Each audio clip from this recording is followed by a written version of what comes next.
Oi gente, vamos para o nosso quarto vídeo da nossa aula 1. Esse início está baseado na seção 213, que fala sobre curiosidades e paradoxos. E vamos começar então vendo esse nosso primeiro exemplo de paradoxo. É impossível construir uma máquina que sempre determine se qualquer frase é verdadeira ou falsa. Essa máquina determinaria que a frase abaixo é falsa e verdadeira ao mesmo tempo. A frase é essa aqui: essa máquina não vai determinar que essa frase é verdadeira. Se a máquina determinar que a frase é verdadeira, a frase é falsa. E se a máquina determinar que a frase é falsa, então a frase é verdadeira. Então realmente é um paradoxo, não dá para estabelecer um valor. Não dá para estabelecer um valor como verdadeiro ou falso para essa frase. Isso é o que caracteriza um paradoxo. Segundo paradoxo, segundo exemplo. Numa determinada cidade havia um barbeiro que barbeava apenas e tão somente as pessoas que não se barbeavam.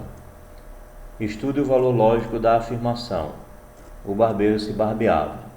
Bem, esse paradoxo é conhecido como o paradoxo do barbeiro de Veneza, e realmente é um paradoxo porque se você afirma que o barbeiro se barbeava, então isso contradiz o que está dito acima, né? Que o que está dito acima diz que esse barbeiro barbeava apenas e tão somente as pessoas que não se barbeavam. Então, se ele barbeava a ele mesmo, ele está barbeando alguém que se barbeia. E se ele não barbeia a ele mesmo, então ele está deixando de barbear uma pessoa que não se barbeia. Portanto, essa frase é também um paradoxo. O filósofo cretense Epimênides afirmava: eu estou mentindo. E saía perguntando se era verdade ou não o que tinha acabado de falar. Ora, complicado, né? Porque se você acreditar que é verdade o que ele está falando, então na verdade ele está mentindo. Mas se você acredita que não é verdade o que ele está falando, então ele está falando a verdade. Quer dizer, é contraditório, né? Se ele afirma eu estou mentindo e pergunta a você se é verdade ou não o que ele está dizendo, isso é paradoxal, ou seja, isso é um paradoxo, não dá para estabelecer o valor como verdade, como verdadeiro ou como falso. E o nosso último exemplo de paradoxo: responda sim ou não a seguinte pergunta. Sua resposta a essa pergunta é não? Se você responder sim, então você está tornando a frase falsa. E se você responder não, então você está tornando a frase verdadeira. Quer dizer, não dá para saber exatamente se a resposta é sim ou não, e de tal forma que responda logicamente a essa pergunta. Portanto, mais um paradoxo. Bem, agora na seção 2.2, conectivos e proposições compostas, o cálculo proposicional. Eu chamo a atenção que o cálculo proposicional fica facilitado o entendimento se a gente mantiver os conceitos de união e interseção e suas principais características em mente. União e interseção de conjuntos. Então, relembrando a definição de união entre dois conjuntos. Então, dois conjuntos A e B contidos em um conjunto universo qualquer, que eu estou chamando de U. A união entre eles é formada pelos elementos do universo, tais que esses elementos pertençam ao conjunto A ou pertençam ao conjunto B. Prestem bastante atenção no conectivo ou. A interseção é também definida de forma parecida. Você pega os elementos do conjunto universo U, tais que esses elementos pertencem a A e pertencem ao conjunto B. Uma observação importante sobre a interseção é que a gente diz que dois conjuntos são disjuntos quando a interseção entre eles dois é vazia. Uma outra observação que não coloquei aqui, mas é bom falar, é que a interseção entre dois conjuntos está sempre contida na união deles dois. Bem, claramente existe uma natural relação entre os conceitos de união e interseção e os conectivos e ou, né? Aqui está a união com o ou e a interseção com o i.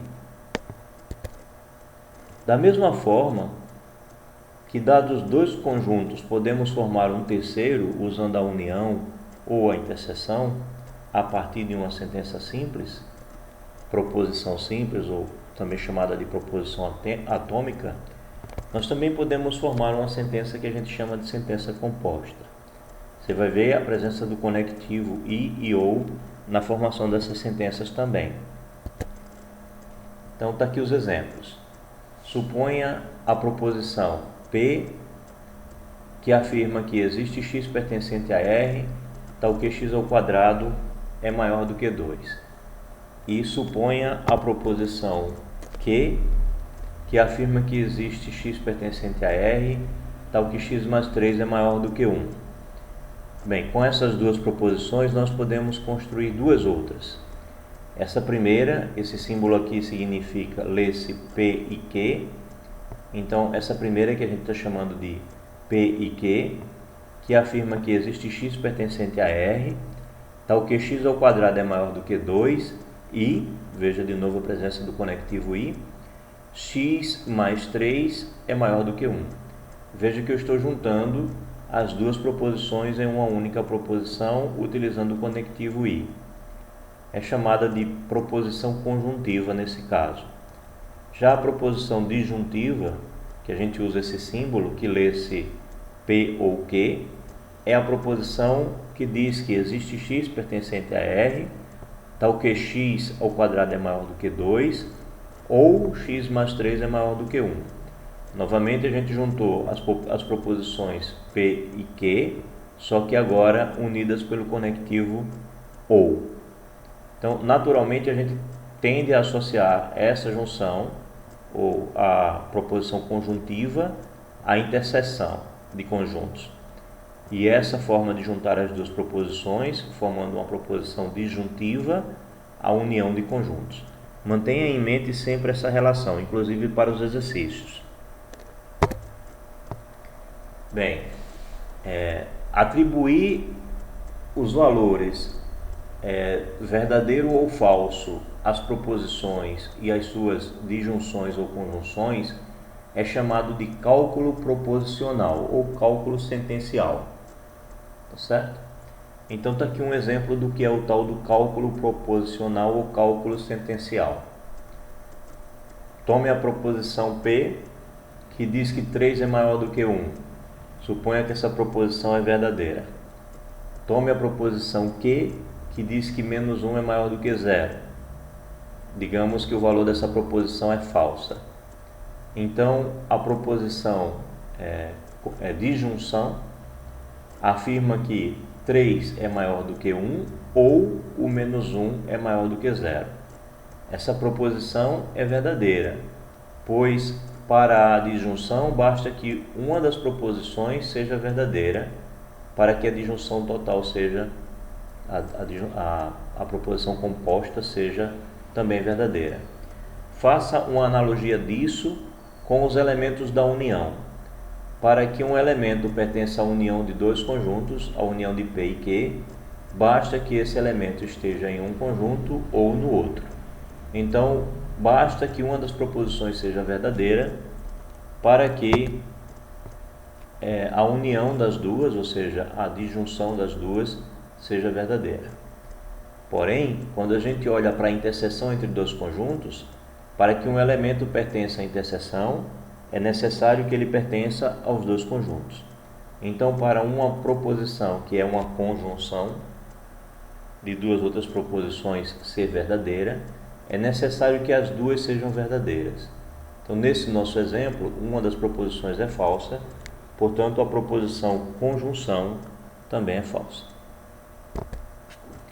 Bem, a associação de união e interseção de conjuntos, a disjunção e conjunção de sentenças, ela é bem natural. Então comentamos aqui que associação nós fazemos. Associamos a sentença P ao o conjunto P, associamos esse A craseado, né? Então associamos a sentença P, o conjunto P dos elementos X do conjunto universo U, tais que P de X vale, ou seja, os elementos X do universo U, onde a sentença P é válida, é verdadeira. Analogamente, associamos a sentença Q, o conjunto Q dos elementos Y do conjunto universo U, onde a sentença Q de Y vale. Ou seja, os X são os elementos do universo U, onde a sentença P é verdadeira. E os Y são os elementos do conjunto universo U, onde a sentença Q é verdadeira. Sendo assim, o conjunto dos elementos do universo U que satisfazem P e Q são justamente os elementos da interseção entre os dois conjuntos que a gente chamou pelas mesmas letras, P e Q, apesar que desenhamos ela aqui um pouquinho diferentes. E os que satisfazem P ou Q são justamente os elementos que estão na união dos dois conjuntos P e Q. Bem, vamos parar esse vídeo por aqui, damos continuidade no próximo para que não fique muito longo e não seja possível de colocar no YouTube.